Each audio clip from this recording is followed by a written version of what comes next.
Let's turn now to the man overseeing this investigation, the Minneapolis Police Chief Brian O'Hara. Chief O'Hara, good morning to you, sir. Good morning, Lauren. We can only imagine what the last 24 hours have been like for you and your community, and we're thinking of you certainly. We know you executed a number of search warrants yesterday. What can you tell us about what you found, sir? So there were 4 search warrants executed yesterday. One was obviously for the church. The other 3 were at residences around the Twin Cities metro here.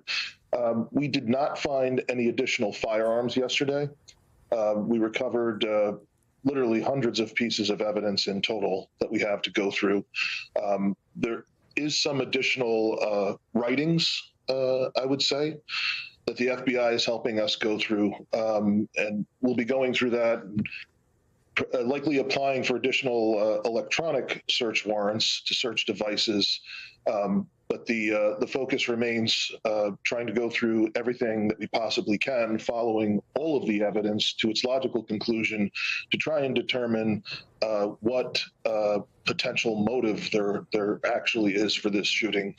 Everything that we've seen so far is really a classic, pathway to an active shooter.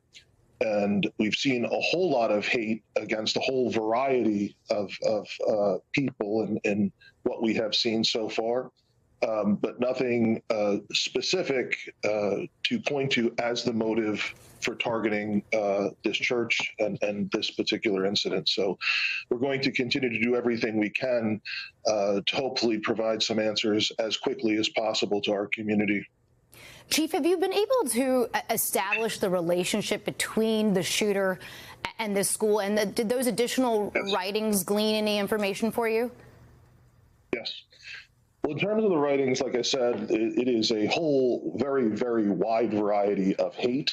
And in terms of the relationship to the school, we believe he was a student at the school there, a member of the church in the past, and his mother did work for the parish for some time, but nothing that we have seen specific to trigger the amount of hate that occurred yesterday.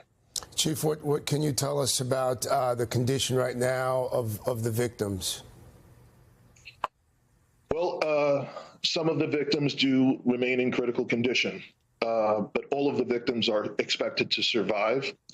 Some of them have been released. The last number I have seen is, I believe, 5 of the victims have been released. But there is a wide range of injury. There's one child that was injured that was actually not injured by gunfire, just kind of injured in the melee that ensued. And then the range of injuries from gunshots range from like a graze wound, a superficial graze wound the student was treated for and released from an area hospital, as well as to some very, very serious, what we believe were life-threatening in the moment, and what we were bracing for, thank God, has not come to pass, were additional deaths of children. So thankfully, everyone is expected to survive. Also, thankfully, due to the procedures that the school had in place, that the church had in place, after the mass had begun, the doors to the church were locked. So this coward had to fire from outside of the church, through the church windows and into the church. Wow. And we believe him not being able to get into the church likely saved countless lives. Wow. Likely something other communities are going to take into consideration this morning as they're watching this, and their hearts are with you. Minneapolis Police Chief Brian O'Hara, thank you so much, sir. Thanks. We appreciate your time. Thank you, man.